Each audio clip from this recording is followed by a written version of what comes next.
She can't fight it. It's thunder and lightning. You won't bring me, you won't break me. Welcome everyone to the Volvo Ocean Race. Today is the Mirpuri Foundation In-Port Race here in Lisbon, one of the world's oldest cities, and it shares many of the race's missions. Settled way back in the 5th century, it's always been a haven for explorers and adventurers, the centre of the 15th century age of discovery, conjuring up names like Vasco da Gama and Ferdinand Magellan. Lisbon has played a central role in the Volvo Ocean Race. The fleet went through a 9-month process in the boatyard. The boats were completely overhauled, fixing and improving, making them good as new, to be pushed to their limits for another lap around the planet. On Sunday, the start of Leg 2, the iconic 7,000-mile trip due south to Cape Town, South Africa. But today's action, the Mirpuri Foundation In-Port Race, is the second in the series held at each stopover city, which could serve as a tiebreaker for the Ocean Trophy itself. Before we get into the racing today, let's take a look back at how the story played out on Leg 1, a thundering sprint out of the Mediterranean from the race's start in Alicante. This is it, 7 polished professional teams, 8 months of relentless racing, 12 cities, pushing every inch to win, over 11 legs in brutal conditions. Holy, that was intense. Looking forward to getting offshore and getting set up on the offshore part of this race properly. It's only 44,995 miles.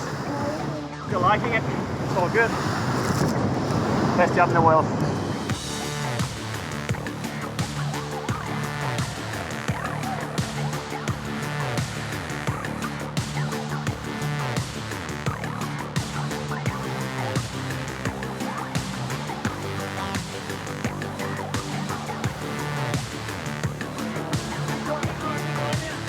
We went pretty well overnight, but we know that it's going to be really tricky coming up, going through Gibraltar, and then the following 24 hours after that.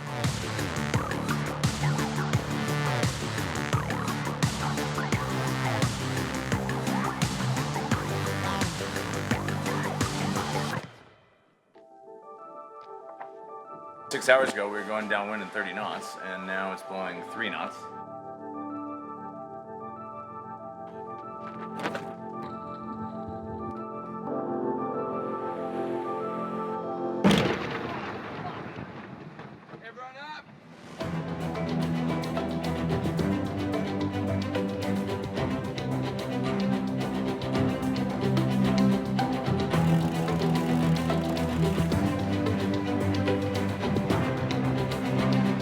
Got a little bit of a lead, but we've seen some things happen in this river before. You know, it's not a very straightforward finish, so it's not over until it's over.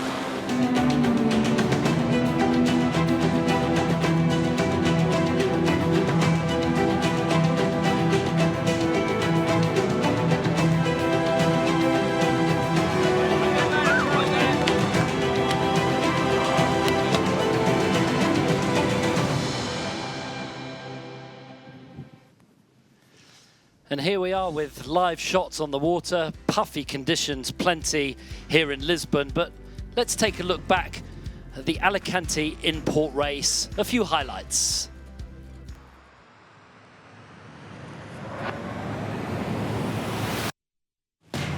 First came out on the water, there was a little bit of a question as to what this breeze would finally be. It's settled down, and the number that it's settled on is around about 7 to 8 knots. So masthead code 0, easy sailing. However, everybody is going to be able to handle their boats round the course today.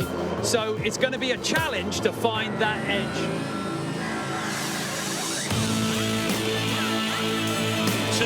2-1. Vestas, 11th hour racing. What a super start from them. Right now, whatever happened at the start line, it's almost already changed. The dice have been re-rolled, and who's going to lead the fleet to the top of the course is anybody's guess. Brunel ducking underneath Vestas, 11th hour racing, and Axo Nobel. Well, if the computer is confused, we're pretty confused down here as well, because Donfont Race Team are certainly looking pretty strong right now. They've had a fantastic time.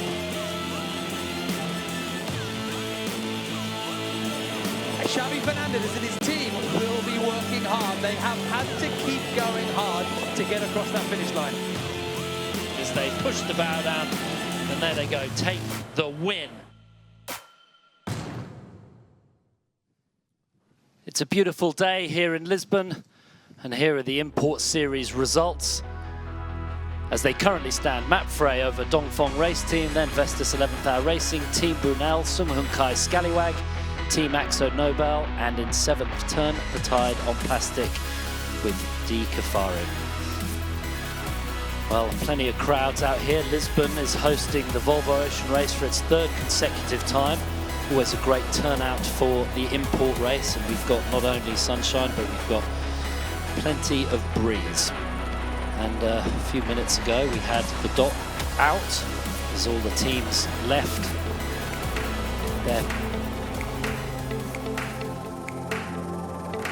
their berth, and we can see there Team Brunel with their legend Peter Burling, David DeWitt. He said it was going to be crash and burn out on the racecourse. We hope not too much crash, but plenty of action we're going to look forward to. Pablo Arati there, you just saw the back of him. He's going to be helming for Mapfre in this Import Race, as he did the last time very successfully. And we had dock interviews and great crowds as D Kafari leads, with Liz Wardley, the boat captain. Becking giving his usual Dutch humour and insight into what is going to happen today. The Mirpuri Foundation In-Port Race promises to be a real cracker. Martine Grail, the gold medal winner. And Tamara Etchegoyen. Mark Towell, the friend of... We've got the weather in here in Lisbon, Portugal. Plenty of breeze, 12 knots, but actually a lot more puff out there. And let's go and check out the race course. What a scene, look at that, stunning as we go down in towards Lisbon, this historic location on the Targa River, and the start to gate 1. It's an upwind, but it is very shifty because the wind is coming offshore. At the moment, we are queued up for a 4-lap leg, but only 3/4 of a mile. I'm joined in the commentary booth by Sally Barkow, legend in sailing, previous SCA helmswoman and sailor. Sally, just tell us about the conditions. Looks pretty windy and the course short with a lot of laps. Yeah, we're going to have an epic one today. I think we've got gusts, we've got tide, we've got a lot of laps, super short course.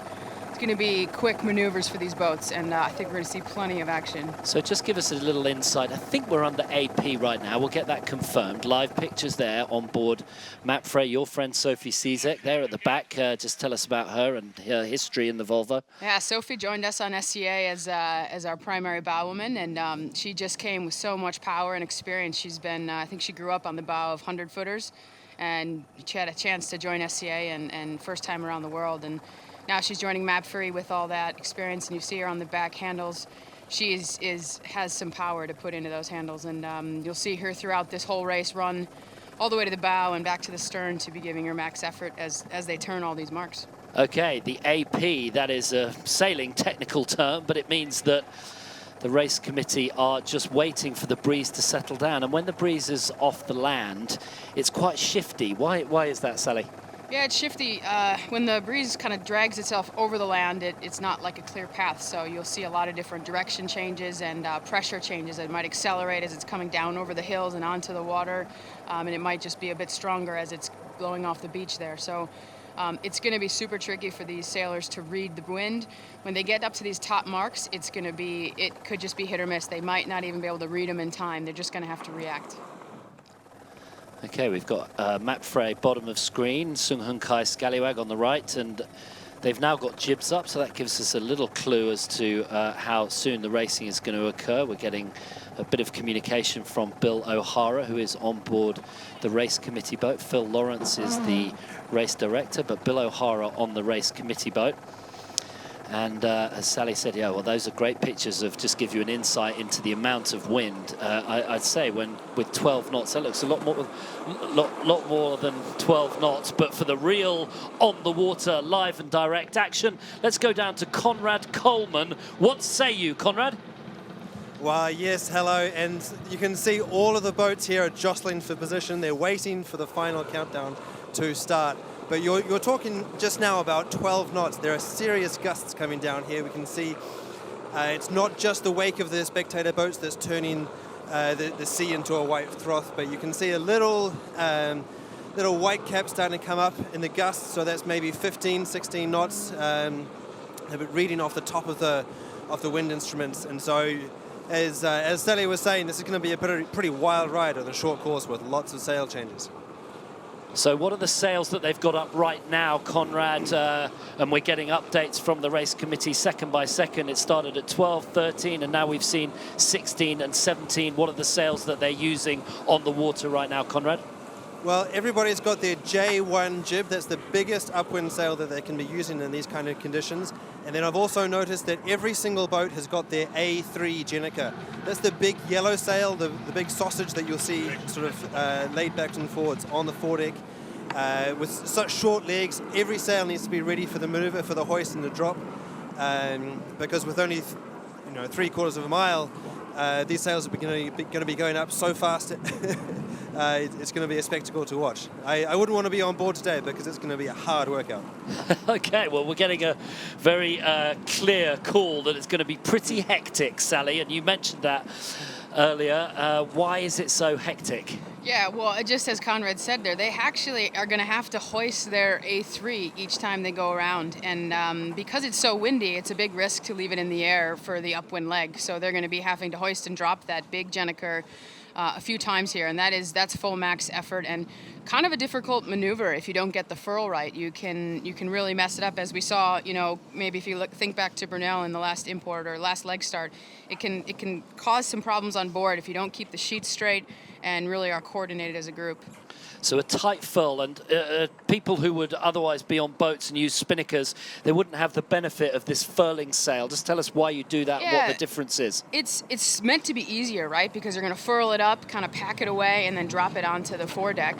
And then when you're ready to use it again, you just have to hoist it, and it's kind of all a very condensed thing. Instead of using a symmetrical spinnaker where you have to, maybe have 5 or 6 or 8 guys on the bow pulling it into the boat and stuffing it down below. They don't have to do that, which is really nice, but it also means that they push the boats a little bit harder. They push them closer to the marks before they, put their spinnakers away, and that is what, tolls away on the crew. Yeah, and guys or girls on the bow, and you are very well aware of that. Yeah. You're with the Magenta Project promoting women in sailing. Just speak to us a bit about that. It's a really great initiative. Yeah, for sure. We're, our goal is just to accelerate women in sailing and in the sport, and helps to this rule change with Volvo. We've seen a few different rule changes in a lot of different performance boats that we've been racing, allowing women to get the experience on the water, and just equalizing it, and pretty soon we won't be talking about it as a big differential, that we're a part of the sport just as anybody else. Yeah, it's a particular sport that actually adapts itself to having both men and women on board, because it's not only physical, but it's cerebral, and it's about the skill of the sailor.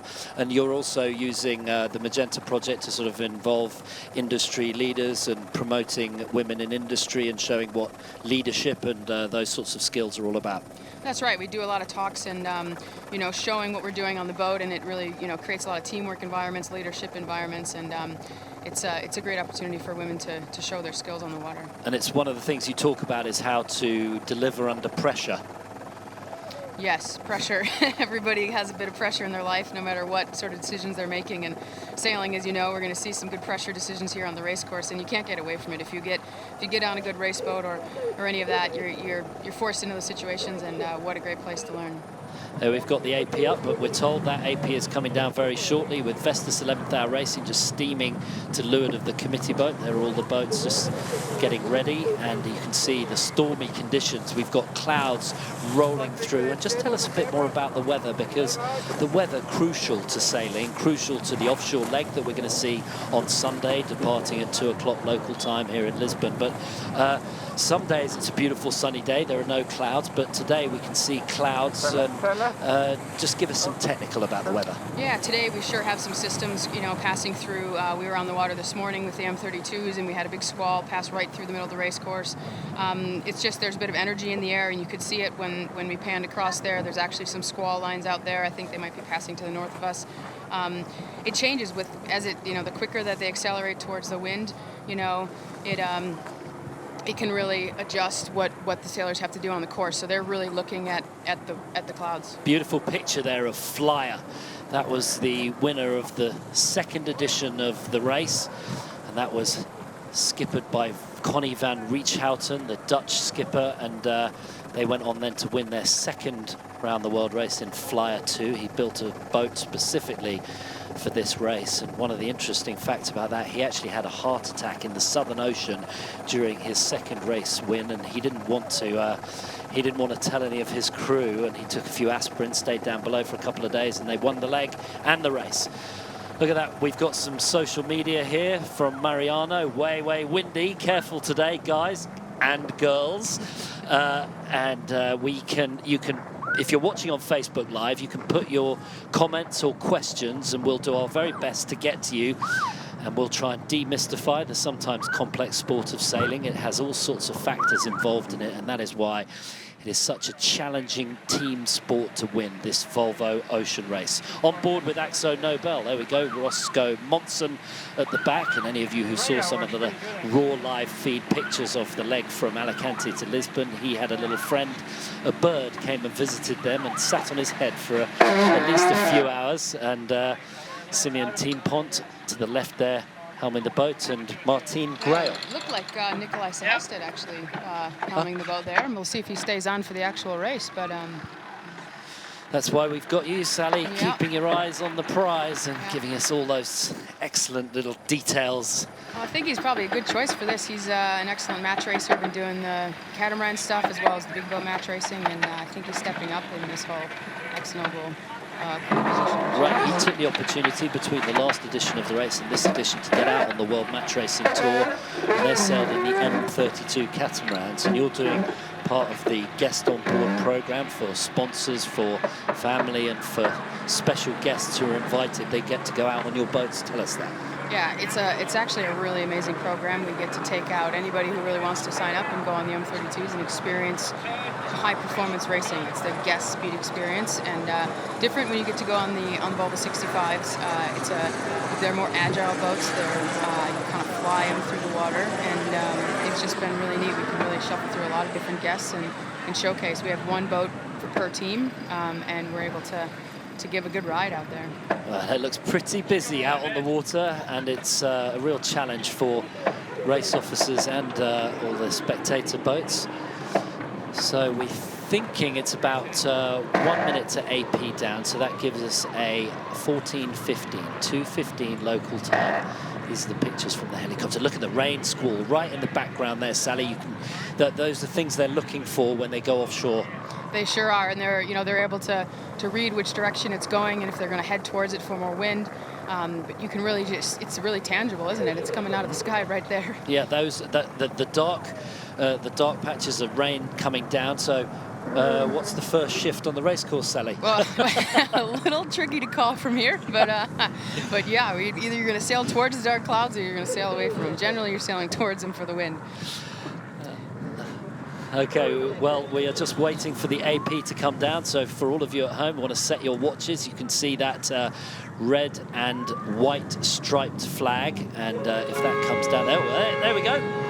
AP down, so that's they get 1 minute, and then we're into the countdown for the start. And let's go down on the water for a little update from Conrad Coleman. Yeah, that's right. I'm sitting right next to the race committee boat, and we've got 1 minute and then 5 before the start. 40 seconds and then 5 minutes before the start. I have one of the race directors on board with me, and he's a man much wiser than I am. Anyway, a comment about the first shift. You said that you want to be picking which side of the race course you're going to be going down. When I look upwind from the start position here, I can see that those squall clouds are a little bit on the right-hand side, and they're coming straight down towards us. Now, as the rain falls out of those clouds, it pushes the wind away from it, and that might be giving us the first shift coming on the right-hand to the left-hand side. So if you're looking for an acceleration, I would go right off the line. We'll see what the other boats actually do. Oh, there we go, Conrad laying it down and calling for the right-hand shift as the first mark off the line. We saw pictures there a moment ago of Mapfre, live pictures from on board, and that was Rob Greenhalgh, who was just playing with his watch, getting ready for the 5-minute gun. We've just had it, so 4 minutes and 45 seconds to go to the start. I can tell you this is going to be really exciting. I've got butterflies just watching it, and Conrad Coleman, it's lovely to have him down on the water there, because he has sailed many times, and he actually did the Vendée Globe around the world race. He sailed all the way around the world on his own, and then 800 miles from the finish he broke his mast and had to jury rig his sails and hobble into the finish. But he finished, he did. So well done, Conrad, and great to have him on the water. Conrad, what's it like down there? Give us the latest. Well, they're now lining up with 4 minutes to go, and so it's here that the navigators will be finally lining up to see which way that wind is shifting, whether we're going to see a port tack start like we saw Mirpuri do in the last in-port race in Alicante. One thing to notice that we've been talking about is that we're going to be seeing a lot of sail changes this time round. Last in-port race in Alicante, one sail upwind and down. This time they're going to be changing at every single mark, so it's going to be absolute mayhem out there. Well, thank you, Conrad. And we've got Jose. He says, Vamos Mirpuri. There's a lot of Spanish supporters for this team, and they are one of the favorites. 3 minutes and 30 seconds to go. So, Conrad, I got one more question for you. You've started these sorts of races. Tell us what it feels like, how you cope with it, the excitement and the feeling in the pit of your stomach. Well, it's more a concern about, you know, looking after your crew and looking after your boat. Remember, it's the offshore legs that really count, but this is a great warm-up to get all of the sail changes and all of the maneuvers out of the way and make sure that you're ready and warmed up for the offshore legs. The key thing is to get through cleanly, to not have a major problem out on the race course, and to try and maintain your lead or decent placing in these inshore legs. As you said, this can serve as a tiebreaker, so they are absolutely sailing hammer and tongs out there. It does matter, but it's the offshore legs that need to count. So a success today is a nice placing, but is a boat that's fully functional at the end of the day. Okay, great. Thanks, Conrad. That was Henry Bromby there, just grinding the pedestals on Turn the Tide on Plastic. That's the Amiga start line right there.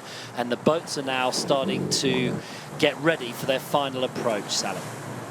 Yeah, it looks like we have a lot of port tack approaches here. They have 2 minutes and 15 seconds to go, so they're really just jockeying for position already because they have one final tack in to accelerate off this line. So unusual to start on port, so it's unlikely that we're going to get most of these boats starting on port. It looks like Axo Nobel, perhaps, and Turn the Tide on Plastic are thinking about a port tack start. Tell us why that's got high risk.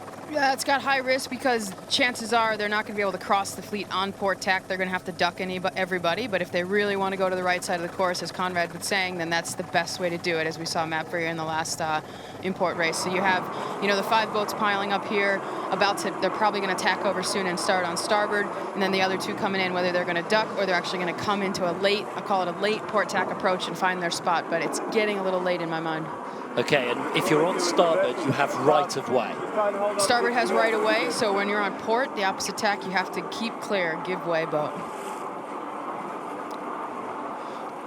1:15 to go. All of the boats on the left of screen, they're looking for that starboard approach.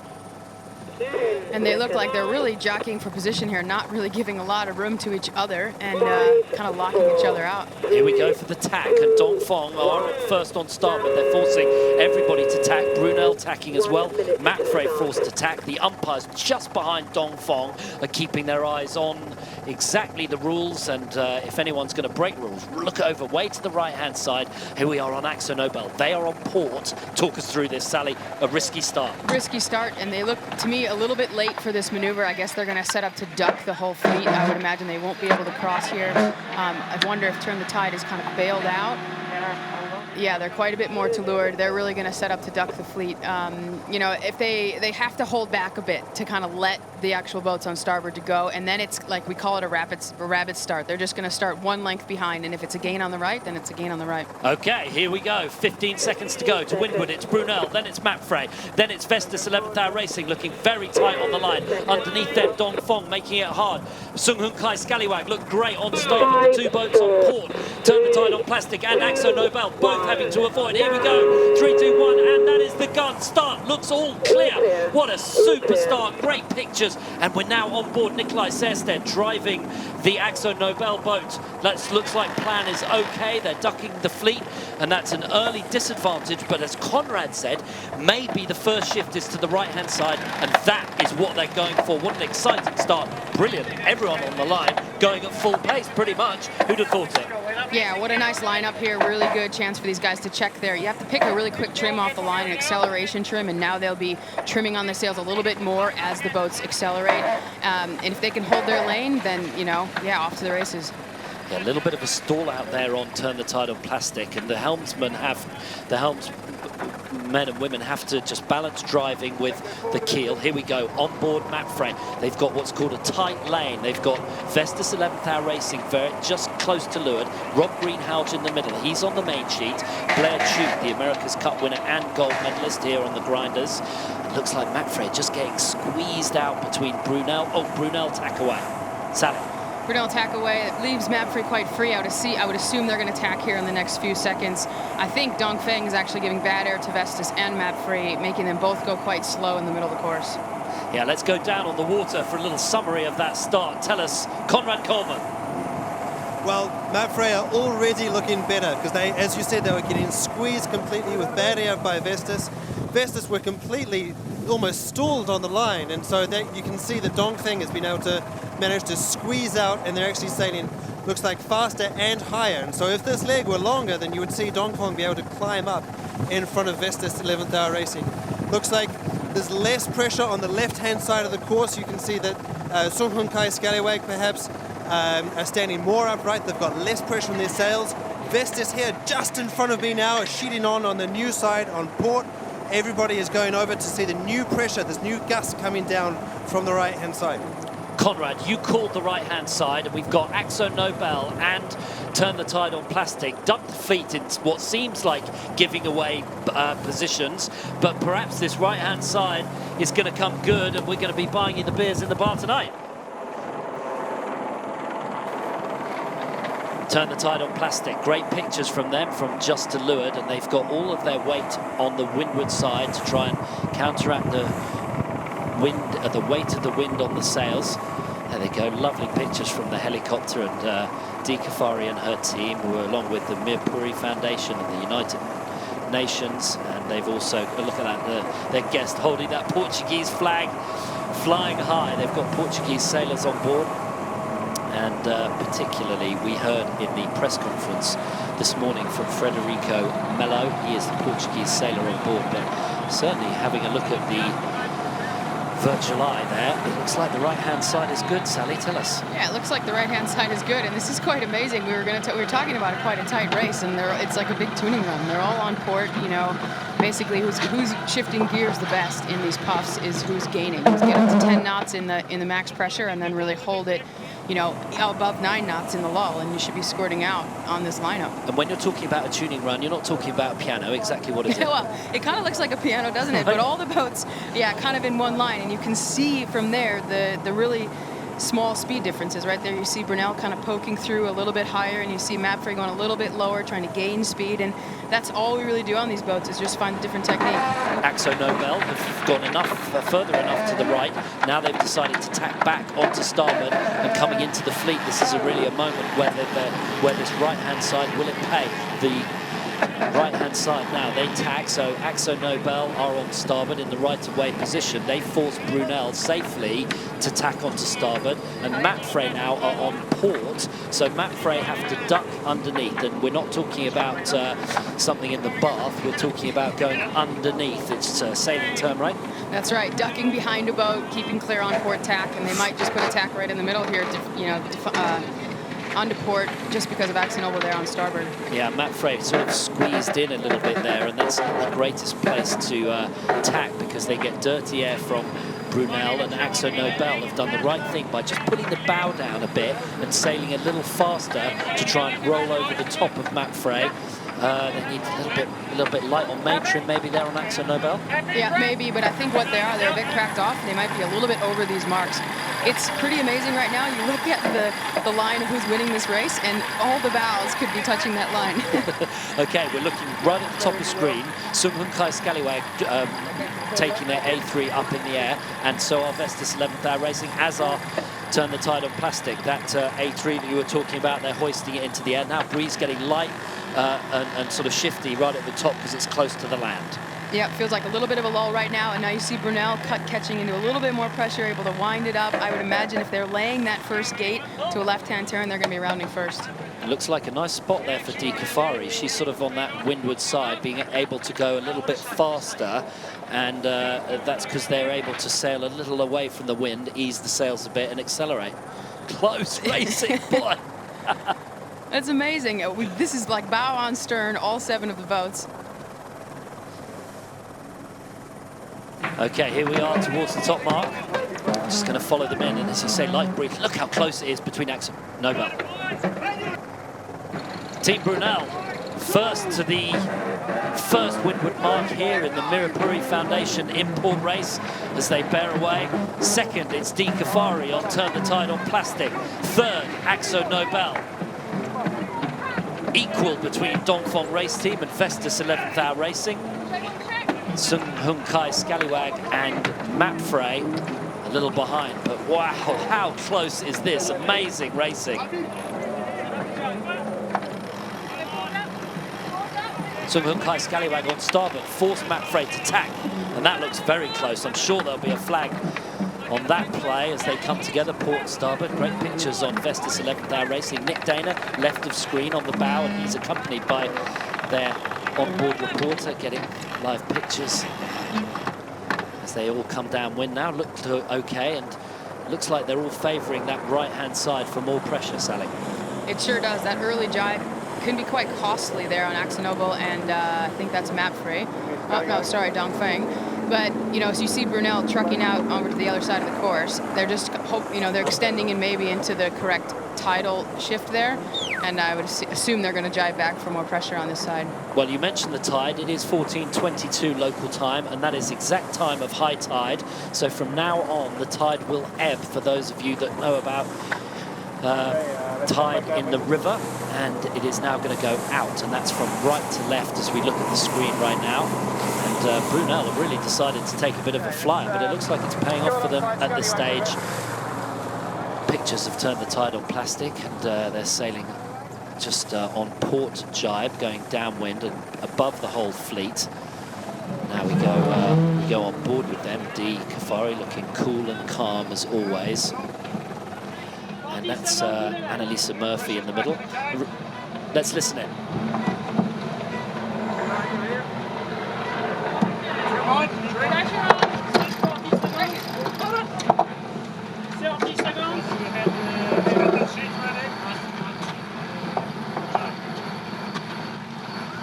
Okay, the Mirpuri Foundation, look at that there. J1's going!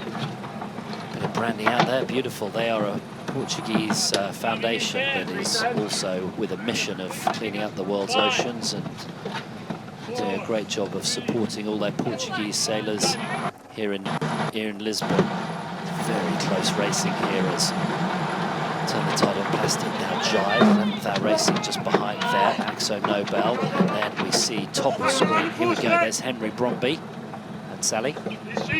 Bianca, it's Bianca in the pit there, calling all the shots about the sail hoisting and the maneuvers on the handles. Bianca Cook, Di Cafari, look at her, absolutely cool and calm. Okay, Conrad, you called a brilliant right-hand side on the upwind leg.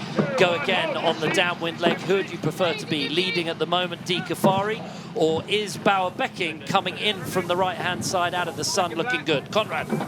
Well, Brunel is coming blazing in. They've clearly got good pressure at the moment, but you can see that all of the boats, with the exception of the yellow Dutch boat, has gone down on the left-hand side or the right-hand side, going upwind. And I think that decision was driven by the fact that the windward mark is tucked right in underneath that shipping port with the silos there. And we were just up at the windward mark, and there is no wind up there. So they were really looking for an early escape back into pressure. And I can see now we've just gone behind Brunel, and it looks like Turn the Tide on Plastic with Di Cafari's young team is far in the lead. So that side has clearly paid for them. Well, we are looking from the helicopter right now, Conrad. It looks very close between Brunel and Turn the Tide on Plastic. Brunel on port have to keep clear. What do you see happening here?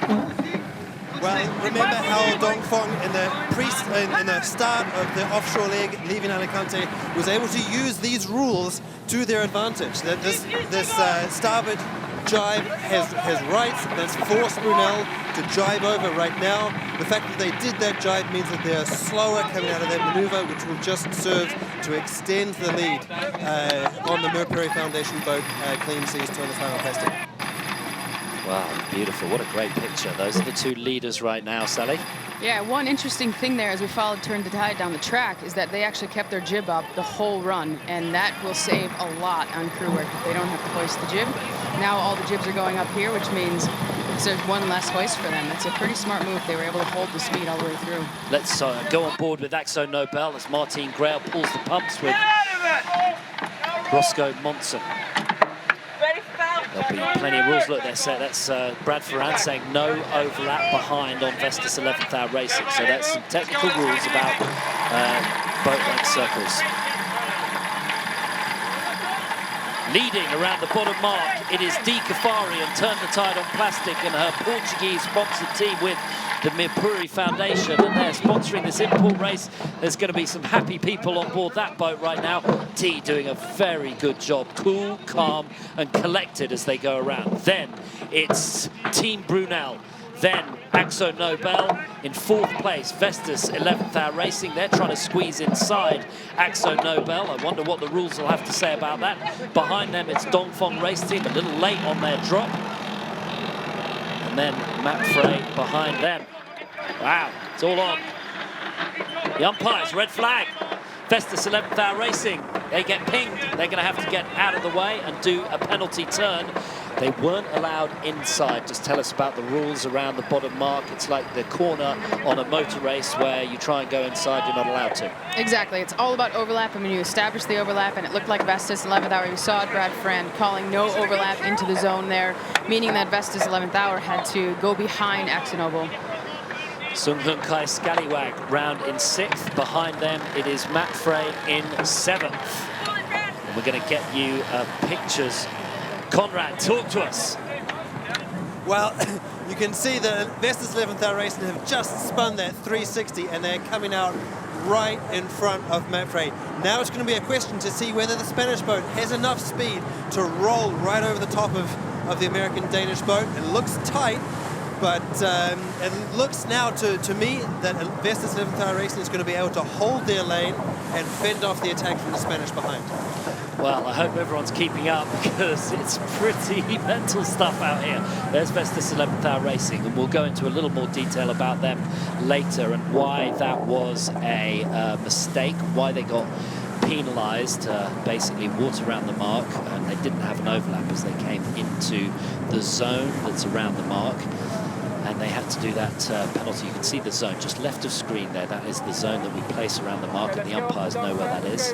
At the moment, on the virtual eye, it is Team Brunel currently leading, but Turn the Tide on Plastic look like they have slightly better breeze towards this right-hand side, and they're covering the majority of the fleet, Sally. Yeah, I really like their move here. They gained a lot on the first beat by going to the right. As Conrad was saying, we think there's more pressure out there. They're actually sailing a little bit higher and maybe we can just say a touch faster angle than Axo Nobel, and really great. Puff on Team Brunel, look at that, the boat leaning over, and that's what happens when the wind comes, and the left hand of Bauer-Becking, oh, that's right over the side, and back. Bauer-Becking is just adjusting they seem all fine now. There's a little bit of camera catching up, and Team Brunel sailing nicely there. They are neck and neck with Turn the Tide on Plastic. Those two boats doing really nicely. They're keeping up their A3. Sally, would you do that? Yeah, well, I think if you can, you would. And now, as maybe the breeze has dropped a little bit, then it's pretty safe to keep it up. With these new A3s, they're not as cumbersome, so they furl into this tight little ball, as you see there. And with one sheet kind of looped around it, it can be pretty safe unless it gets up into the 14, 15, 16 knots. Yep, and the umpires are on the water, so they gave the penalty to Vestas 11th Hour Racing, who are now in 7th place. There was an incident at the top mark between Matt Frey and Scallywag. Scallywag protested, but the umpires deemed no incident, and so they give a green flag. That means everyone is good to go. Carry on. Turn the tide on plastic now on the right-hand side. Brunel towards the left. Let's go down to Conrad. Is that right? Looking good again? How are we? What are you thinking? Well, it's impossible to tell from here. It could be either side.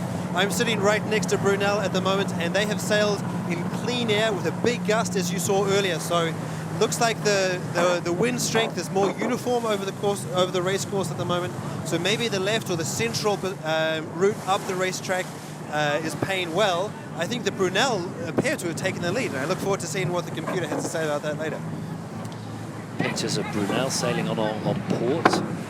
Turn the tide on plastic, now tacking towards the right-hand side. So they're all feeling like they're getting towards that ley line for the top mark. Just tell us what a ley line is. It's not some sort of cosmic dance. What is it? It's not some sort of cosmic dance. No, it's the line. It's the line that takes you straight towards the mark. So we can't sail straight into the wind. You sail more at like a 45-degree angle to the wind, and these lines coming right off the mark kind of give you a guesstimate of it. So you might call that ley line, but it's an arbitrary line out there, and that's one of the skills that the sailors need is to read their angle towards the mark, what the wind they're in, what the pressure they're in, what the tide they're in, and they don't want to sail further than that line because that's just sailing extra distance. They want to be able to tack right on it and aim straight towards those marks.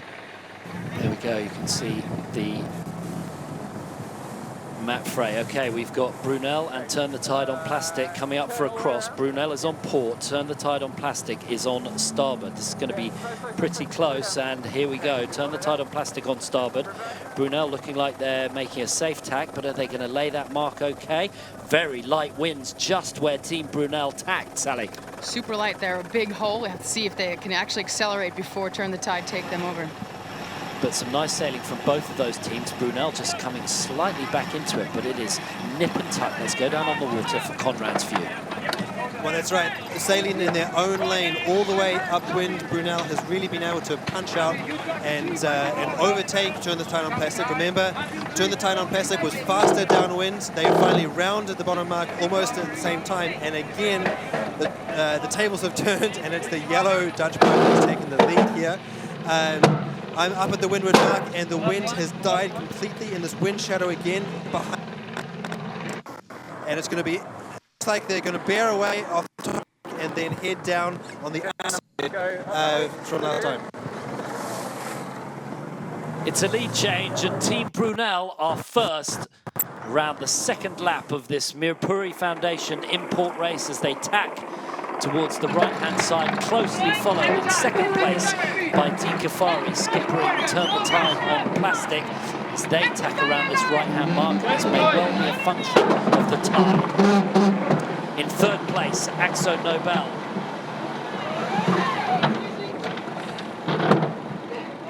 Nikolai Sersted driving Axo Nobel, and that's new helmsman for their In-Port Race, as we talked about before. Very good sailing. In fourth place, Dongfeng Race Team. Axo Nobel go round in third, bearing away around the mark, and then they'll unroll their A3.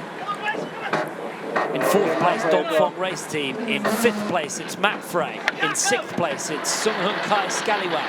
And in seventh, after a penalty at the bottom mark, Vestas, 11th Hour Racing. They've gone from the penthouse of winning the last leg to the outhouse of 7th place in this In-Port Race here in Lisbon. It is up and down amazing. What great racing, fun. Here we go, the unfurl on Sung Hun Kai Scallywag, that 8-3, and they have decided to take their jib down. Yeah, that was actually a really nice maneuver. Can be risky if you get the sheet stuck underneath the jib as the jib's coming down. Can be quite hard, but they look pretty smooth right there. Little problem on Matt Frey maybe, or are they jibing out? What's going on there? Certainly their sails are not drawing properly. Well, maybe that's what we just said was a tricky maneuver. If they get the sheet caught around that jib and you drop the jib too early, then it's going to look more like that. Vestas 11th Hour Racing going around in 7th place as they bear away. And their jibe set. It's a jibe set, Sally. It's a complicated maneuver. It is one of the most complicated maneuvers you can do. You are basically going to turn the boat around the mark, and and deploy on the other side, which means you can really get everything all tangled up. Pictures on Matt Frey. They look to have sorted out their slight issue there. Now they are on starboard, heading away from the rest of the fleet. That jib doesn't look like it's down entirely properly. All hands on deck. All hands on deck. Sophie needs to get on the bow there and pull that thing in. Get it out of the water. And remember, folks, if you're watching on the Facebook live stream, you can put comments in there. You can ask us some questions, and we'll see if we can get a few of those to you. I'm sorry we can't answer all of them, but we'll go. Team Brunel leading, Turn the Tide on Plastic in second. They've left their jib up, as Sally said. That's not bad at all. It's, in this sort of breeze, it doesn't hurt them too much, but look at the nice puff on Team Brunel, and I expect Turn the Tide on Plastic there. Here we go, on board with Brunel.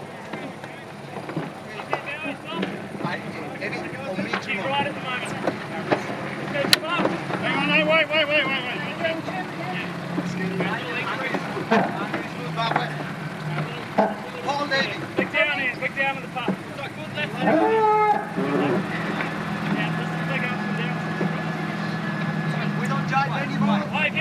Okay, that's Carl Langford there that's just discussing exactly how they're going to get around the bottom mark in the most efficient way they can furl up the sails and their number of jives in towards the bottom, because they want to keep it as simple as possible but as fast as possible, Sally. Yeah, and you need to plan this maneuver out, because as you said, you have to furl and get the jib up and either jibe around the mark or go straight in. And I maybe just saw Pete Burling turn his hand to the left as like an indicator that maybe they're going to take this left gate, which means they have to set everything up for a jibe, furl, and turning up. Okay, here they go now. This is the jib up, so everyone on the handles, and that the winches are attached to the pit winch, which takes the jib up. Yeah, you can see the pit winch spinning right there in the middle of the boat. The furthest winch forward, that's where all the halyards get wrapped around and attached to, and then all 6 handles, full power to get the jib up as quick as possible. That was first gear, switching into second just on the end. Abby Ehler dropping the halyard into the lock, and they can put tension on the tack, and they can trim the sail in. Wow, that was amazing. Abby Ehler on the pumps, and now look at her. You've got to have some pretty fast hands to get that winch on and off, and you don't want to get your fingers and thumbs involved in that. No, and she's one of the best in the sport, for sure. That's given Brunel a real setup for the bottom mark. Team Brunel extending their lead by a few boat lengths to lead around the bottom mark in the Mirpuri Foundation In-Port Race. Great sailing from Team Brunel, showing speed and smarts. Ready when you are, Bobby. Cool and calm on board. I think everyone's just busy sucking oxygen as they pump those handles.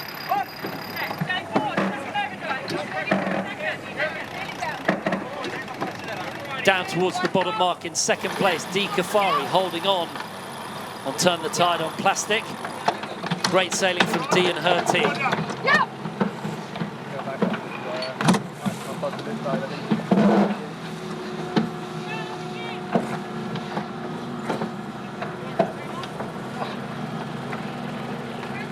In third place, Dong Fong race team, with half a boat length between them and Axo Nobel in fourth, who go around the left-hand mark. Not too fast, I need to just change the distance.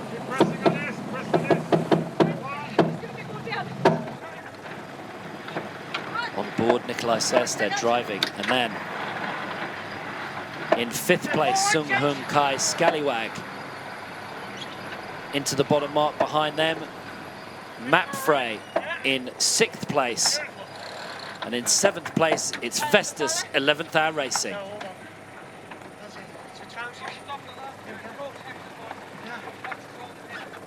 Matt Frey just furling up that A3. They got their jib up right, and both of their boards are up right now. Oh, there it goes, dropping it down as they turn upwind. There we go, that left-hand board goes down, and they use that left-hand board to help them go upwind, Sally. They do. It provides lift in the water, and if you didn't have that board, you'd see the boats heel up, and then just go sideways through the water. Try and And get by onto the having ley the line board of, down through the Brunel. water, it creates lift and actually tracks the boat going upwind. So Vestas 11th Hour Racing go round in 7th, and that is a great picture from the helicopter across the racecourse. Let's go down to Conrad Coleman. It looks like everyone's diving towards that right-hand side. Conrad? Well, yes, absolutely. While you were talking, I was watching Dongfeng Racing, and they had a big gust on. As soon as they came around that corner, they banged it straight out to the right-hand side. There's rain down on the racecourse right now, and there's more rain coming, and that means more wind. Great pictures of them with their Chinese flag flying proudly off the back of the boat. Let's go on board.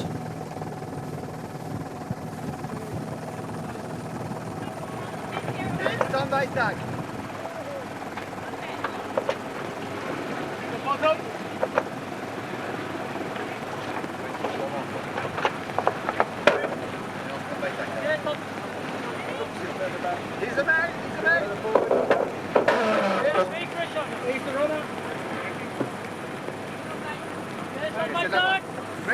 Team Brunel leading, sailing very nicely upwind, and it looks like port is the tack to be on at the moment. Vestas 11th Hour Racing forced onto starboard, ducking the fleet. Just getting a little puff and a lift. At the moment, everyone heading out towards this right-hand side.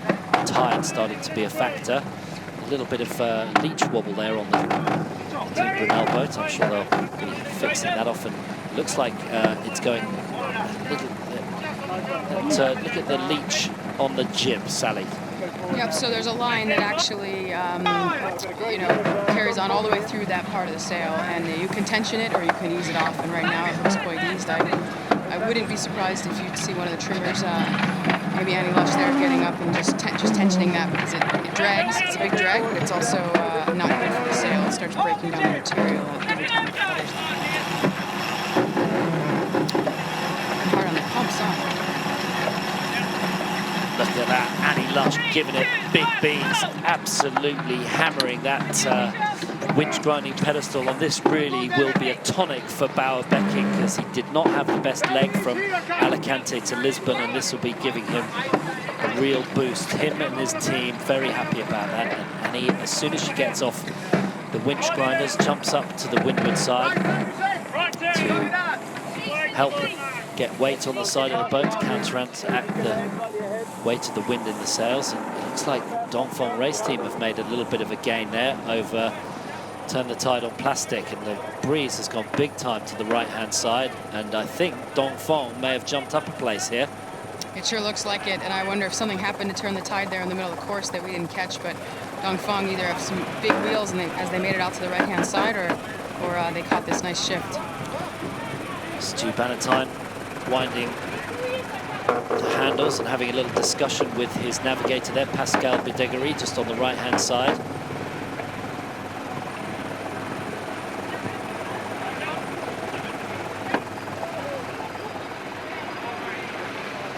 Team Brunel, a sweet tonic for this team, leading around the top mark and extending their lead as well. Very nice sailing from Bauer Becking and his team as they tack around the top.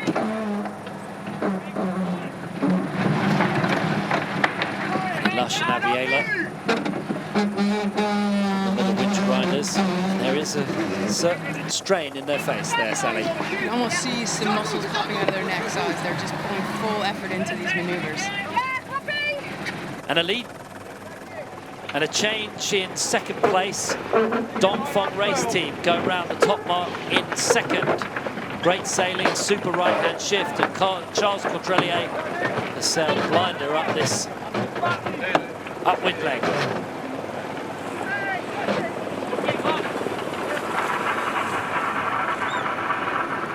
Unfurling the A3. I think they're all going to keep up those jibs now. They've decided that it's the right tactics. And a great upwind leg for Matt Frey as they go around the top mark in third place. To jibe set. That looked painful on the bow. Problem. Oh. Who is that? Someone fell over. That is going to be that was a nasty bump there, Sally. That looked like it just got his sheet caught on the leg there, and as they dropped the jib in the jibe, let's hope he's okay. Yeah, who'll that be at the bow there? We've got maybe Willie Altadil or Nettie. It looked more like Willie and looked like maybe Nettie came up after him, but normally Nettie's up on the bow in all the maneuvers, so we just have to... Yeah, it's probably Willie Altadil, and you saw it, Sally. That looked very nasty indeed, and that's what happened. Turn the Tide on Plastic just gave you an example that as they let that sheet go, the windward sheet got caught under his legs. He absolutely got thrown across the bow. We are hoping all the best, and we will bring you latest news of that as soon as we get it. Well, drama, incident and accident all around the race course. Let's hope they're all okay. Around the top, it's Axo Nobel in 4th place. Nikolai Sersted doing a nice job as they jibe set. Jib down, A3 out. Excellent maneuver from them. Every bit of good sailing from Axo Nobel will be happiness for them. They haven't had the easiest of run-ins to this Volvo Ocean race. In 6th place, it's Sung Hun Kai Scallywag. I think maybe it's Turn the Tide on Plastic. We're in 4th. And that just shows you how difficult it is to get these boats around this short race course. They're meant for 45,000 miles. So it's very close between Axo Nobel and Turn the Tide on Plastic in 4th and 5th. Oh, penalty on Dongfeng. Dongfeng penalty turn. Let's see what that's all about. We'll go to our latest on the water comms. I think everyone's just so busy. This is amazing. That is a 360-degree turn. We're not quite sure why Dongfeng got that penalty, but we'll bring you the latest as soon as we get it. I would assume they'd be coming downwind on port there, and maybe they had a starboard tack boat coming right at them and they had to avoid. Yeah, probably right there with Scallywag, and maybe that was a thing that they should have just, you know, it's so worth it just to come up a couple degrees, avoid the starboard tacker, and you know, sail around them. Instead, they have to take the penalty on the boat that is way behind them in 6th place and have to do a full spin. Okay, let's just see if we can go to the virtual eye replay of the incident with Dongfeng Racing. And Sally, give us your best summary of what happened here. Yeah, well, I think basically right there, you know, I think that Scallywag had to avoid Dongfeng, and by going a bit lower to avoid on starboard tack. It's just I would imagine that Dongfeng didn't see Scallywag. They're probably so busy getting the trim of the Jenica right and everything, and it's just an unnecessary maneuver for them to take a penalty. Oh, well done, Sally. You called it, and we didn't see it here on the screen, but your natural sailor's instinct coming right through there, and Dongfeng race team got a penalty for not keeping clear of Scallywag, who were on starboard. Dongfeng were on port, and they had to give way. Didn't, and received the penalty.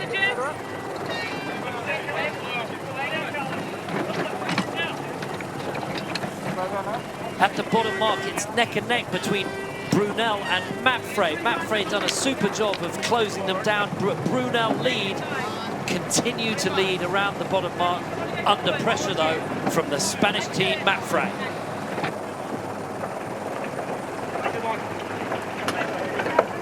Oh, it's close. Mapfre did an amazing job in this race of coming back from in the dungeon, and right now they're right back in it, fighting for 2nd place and putting Brunel under plenty of pressure. I think Mapfre has some wheels downwind and makes your decision making quite easy, doesn't it? Now we see Mapfre tack away. Surely Brunel will tack right on top of them here, trying to cover their position. No, Mapfre sort of fake tack there, maybe. Oh, they had to avoid Dongfeng. Oh, it's busier than Penn Station on a Friday afternoon. This is unbelievable. Everyone having to abide by the rules. Look, Dongfeng come in on starboard against Axo Nobel. Axo Nobel are going to have to avoid. Dongfeng jibing now to go around the mark. Looks okay there. Calm down, Mr. Mannering. It's all okay. Dongfeng go around on the inside. They had rights. That looks okay. Umpires aren't getting too buzzed up. They're right behind them, though. Umpires in that little blue boat just keeping their eye on the action. Dongfeng race team round in 3rd. Axo Nobel round in 4th. Tight racing around here. D. Kafari Turn the Tide on Plastic. A little late on their full up of the A3 are round in 5th.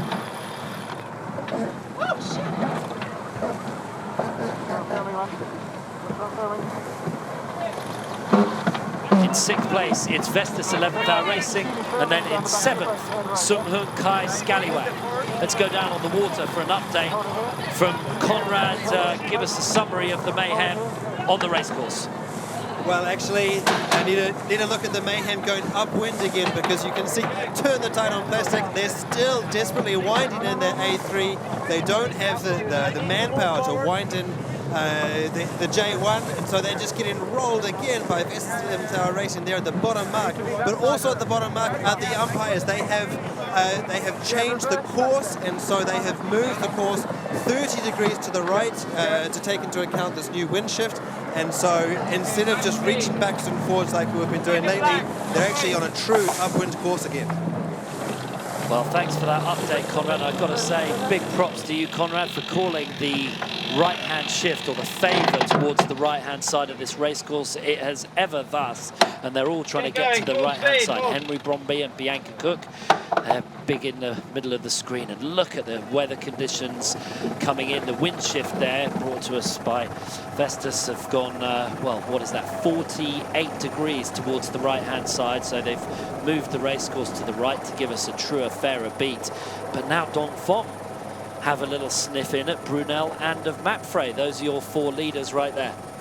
Yeah, wow, look at that angle that Dongfeng have on there. They're really powered up and like really high mode, probably taking the max they can about this right-hand shift. And I wouldn't be surprised to have a tough cross for Brunel and Mapfre when they have to come back. Yeah, it's amazing. Back and forth, up and down. Crew work, absolutely critical. But not only crew work, it looks like, it's managing these wind shifts as well. I mean, it's not just the teams on the boats, but it's also the brains, trust at the back.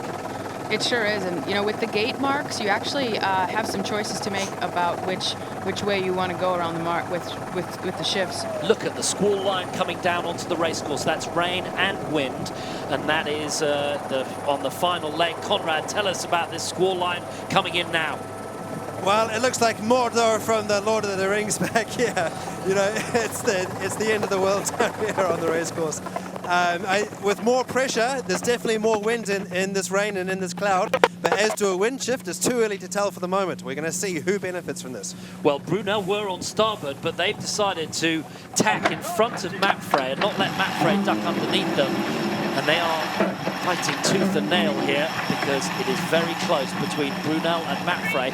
And with that rain, maybe a little drop in the breeze, Sally.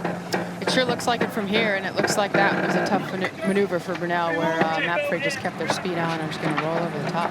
Wow, what a comeback from Mapfre. I tell you, all of those on social media with their hashtag #VamosMapfre can swing it high from the ceilings, because that is an amazing job with the Spanish team, showing why they're one of the pre-event favourite teams. Maybe Mapfre can do this, as we are not far away from the finishing line here, as we've got another little bit to go. We've got a downwind finish, so it is just around these top marks and then a finish downwind, but the breeze all over the racecourse. It's still anyone's game, especially at the front 2 here. Well, I've got to hand it to Bauer Becking.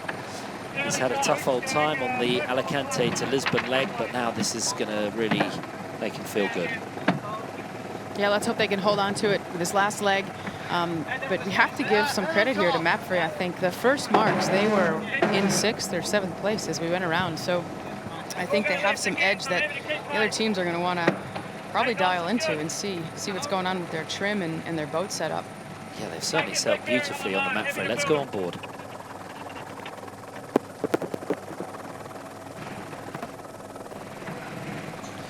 Rob Greenhalgh in the middle there, just chatting away. Sophie Cizek, I say chatting away, it's a lot more hectic than that. We're trying to get you the audio as best we can. Great pictures from the helicopter of Brunel, just to windward of them as Mapfre. And Mapfre slightly in control now, Steve. Very much in control. It's hard to tell if Brunel are laying the mark there, but if they have to tack, you know, Mapfre are in control. If Brunel are laying, which now maybe it could be a tight one, they might be able to get around that. On board Brunel.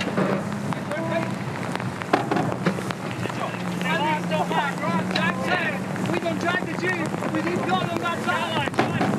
Copy! Copy! Well, Pete Burling giving an amazing little lesson in sailing there, as he not only is one hand on the winch grinder, giving his pronouncements about what to do next, and then unrolling the windward sheet as he tries to get the knots out of it as the breeze comes in. Look at the puff of breeze here on the boats. It's like the Southern Ocean now, just only meters away from the shore, and everyone here in Lisbon on shore maybe getting rained on, but boy, they're getting a good view.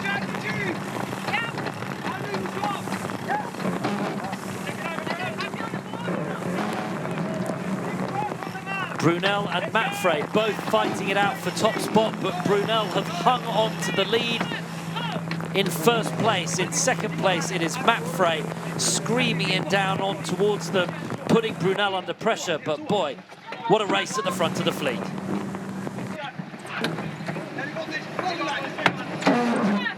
Jibe set on Brunel.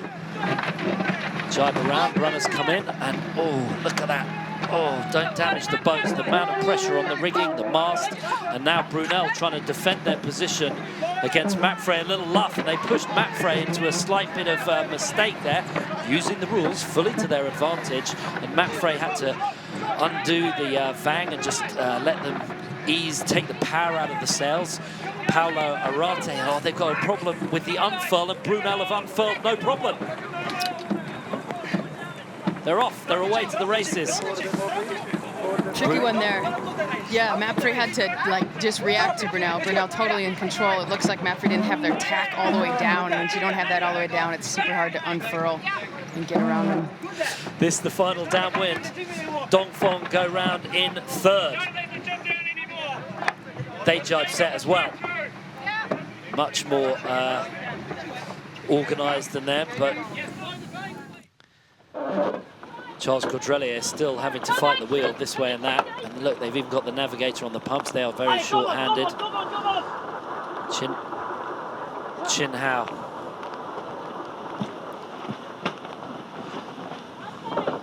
Okay, that is on board from Dongfeng, but at the front of the fleet, it is Team Brunel, who are off like a robber's dog. They are trying to make as much distance between them and Matfray, who are chasing them down inch by inch. But these boats now doing 18, 19, 20 knots in this gusty breeze, and it is magic. Ah, look at that, Brunel trying to get their jib down. They are fully powered up. Yeah, coming!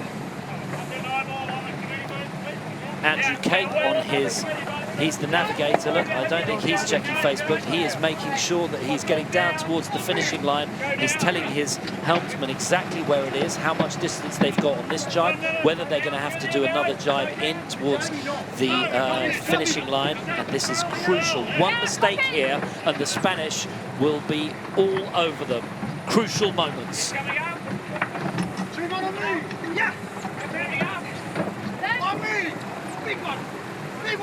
My word, Andrew Cape's got to get on the pumps. You know it's all on if Andrew Cape's on the pumps, and he is giving it big. And Matfray, look at the speed of Matfray. Maybe they're going to get around them. Rob Greenhouse looking very closely. Look at that, just easing a little bit of main sheet out. Oh, Aaron! Can they get to them? Brunel now have the puff as well, so they're okay. Oh, there's Willie. I think Willie looks okay. Are they all right on board? Here we're coming down to the finish as Brunel have to do their final little nudge in towards the Amiga finishing line. Brunel win. Amazing. I think they may have missed the line. Is that just a lure of them? They needed to jibe. I think they've gone around the other side of the finishing line. No, they all look okay on board. Well, sorry for the confusion, but this is course has changed so many times in this breeze. There we go. Okay, there we go. Brunel take the win. Matfray in second. Dongfeng race team in third in a crazy, hectic, titanic tussle in this Mirpuri Foundation In-Port Race. What great sailing. Fantastic entertainment. Take a breath, everyone, as Dongfeng race team come down towards the finish in monsoon conditions as the rain lashes down and the breeze up to 25 knots. Amazing, the look on the faces as they try and concentrate just to get the sails down and make sure there's no damage to the boat, Sally. In fourth place, great racing from Axo Nobel. And in fifth, after an incident-packed race, including a penalty, Vestas 11th Hour Racing. I think we need to double the amount of white horses on the virtual eye, because right now there's plenty more than that, and there is rain coming down towards the Amiga finishing line. As Axo Nobel at 16 knots steamed through the finish for a great result for Simeon In-Port and his Dutch team.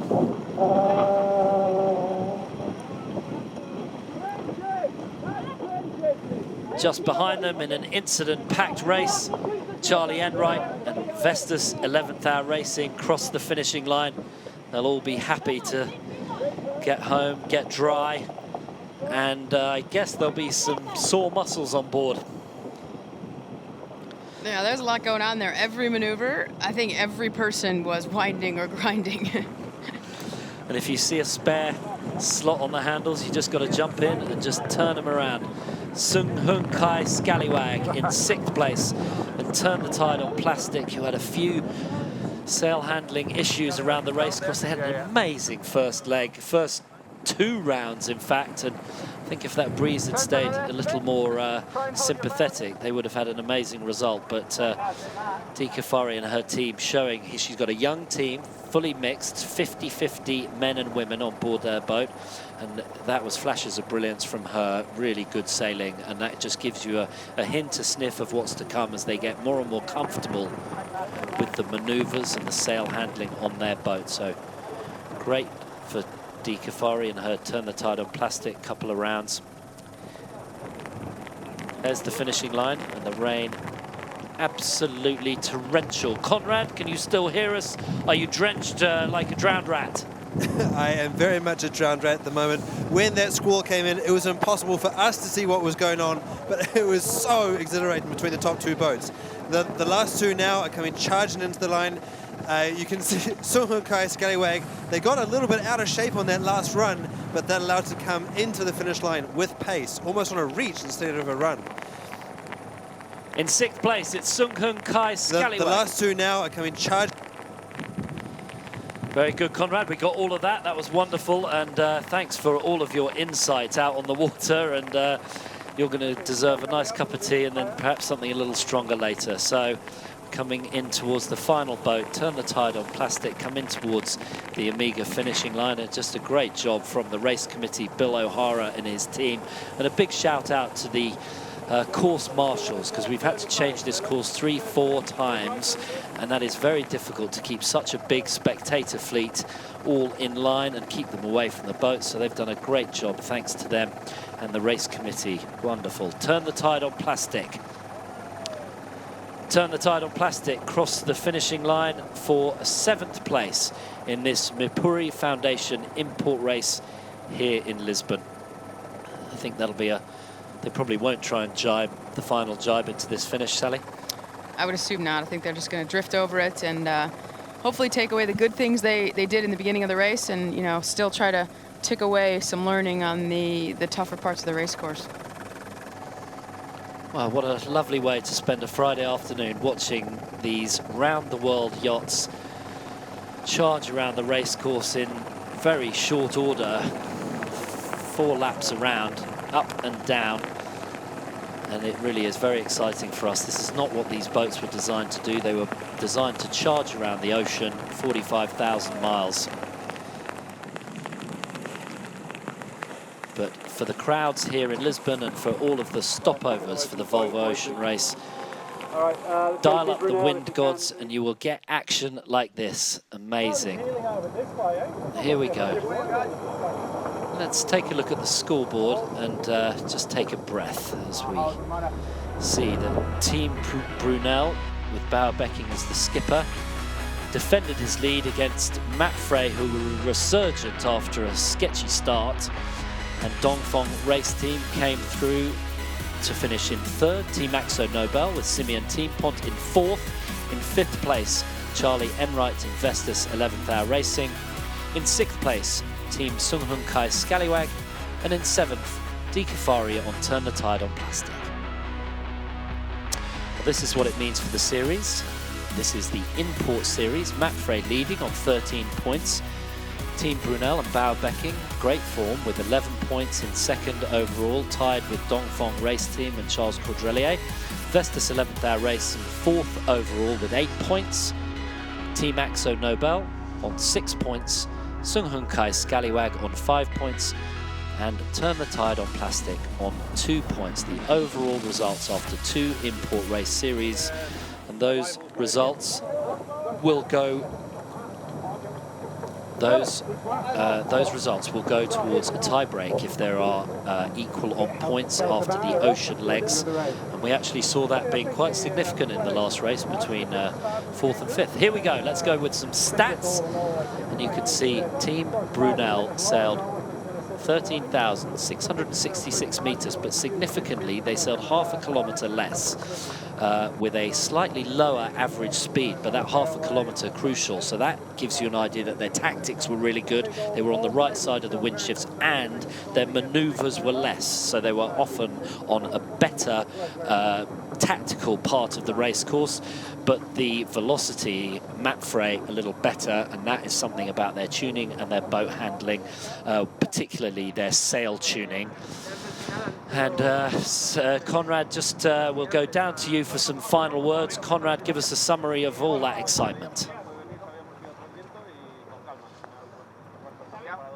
Okay, Sally, give us a summary of all that excitement. Well, I mean, it was pretty epic. We saw, what, like pretty light air upwind to like full blasting 20 knots downwind and squalls. I mean, what an amazing time for these crews to get through these transition zones on this pretty short race course. They're having to read the wind and figure it out. And I think these guys will be happy, Mapfre, really ripping on that last downwind, doing really what they do best, plowing through the fleet and going fast.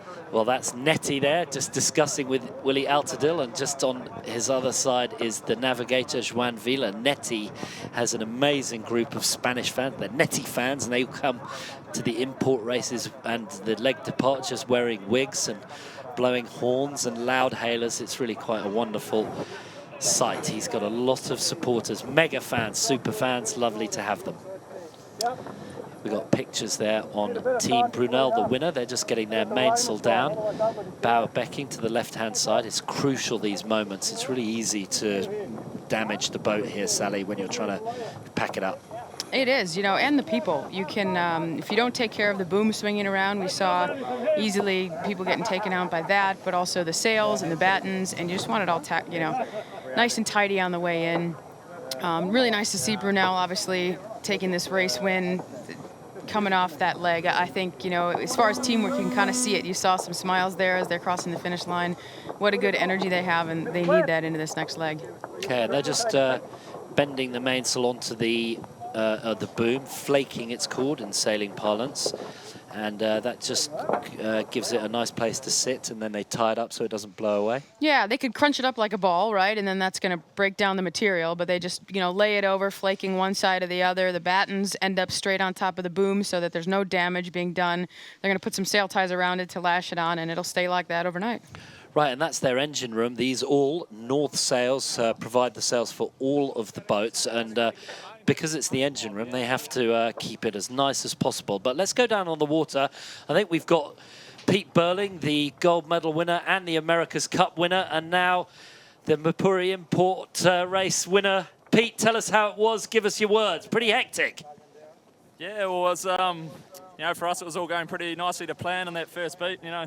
Bowie did a nice job executing the start really well, and we got a couple of shifts, felt like the boat was going well, but, you know, when that rain cloud came through, kind of everything started happening, and, you know, great job by everyone on board to hold off Mapfre there at the end for the win. Well, thanks, Peter. And just talk to us about the conditions. I mean, you pretty much saw everything from light spots to torrential downpours. Yeah, well, we're all laughing at Bowie at the beginning of the race for having his wet weather gear on, and, you know, massive offshore Southern Ocean jacket and everything. And, you know, I think, you know, old Bull does it, knows what to wear sometimes. Pete, this must be a confidence boost. Just talk to that. Pete, just talk to us about the confidence boost for the team. Yeah, well, you know, we felt like we were struggling a bit in that last league for speed, and now we've taken a pretty hard look at a whole heap of areas on board. You know, how we sail the boat, how we trim everything, and you know, although this doesn't mean anything for offshore, it's, you know, really nice to know that the team can get a boat around the cans pretty quick as well. So now we're just really looking forward to getting offshore again and, you know, having another crack at this fleet on the way down to Cape Town. And Peter, final question. How are you enjoying your experience in the Volvo Ocean Race? Yeah, you know, it's awesome fun. You know, we've got an awesome team here, you know, having a lot of fun on board, and, you know, just feel like we're growing and growing as a group.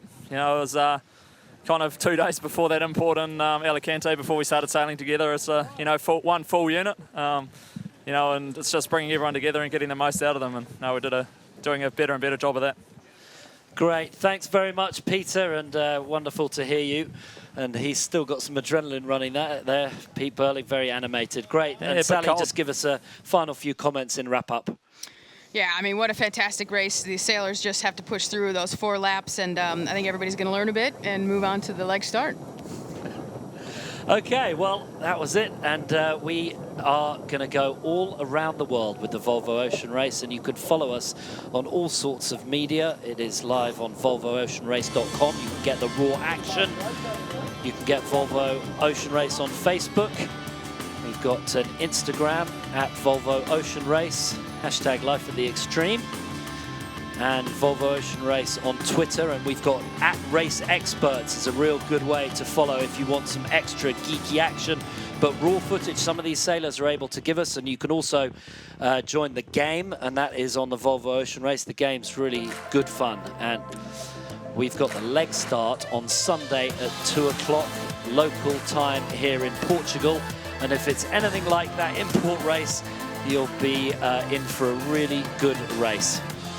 It's a long leg, 7,000 miles, one of the iconic legs from Lisbon to Cape Town.